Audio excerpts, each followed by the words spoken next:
કુળદેવીના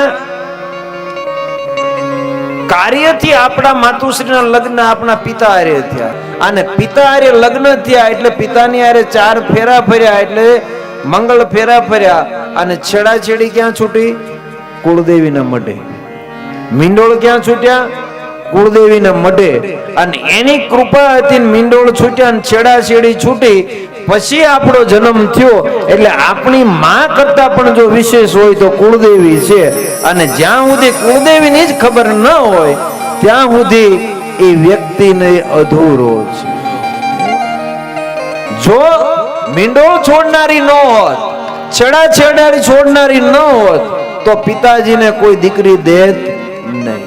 અને એને દીકરી ક્યારે આપી?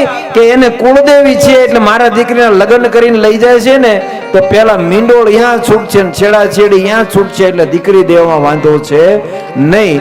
એટલે જગતમાં જન્મ દેનારી માં કરતા પણ જો મોટામાં મોટું તત્વ હોય તો કુળદેવી છે.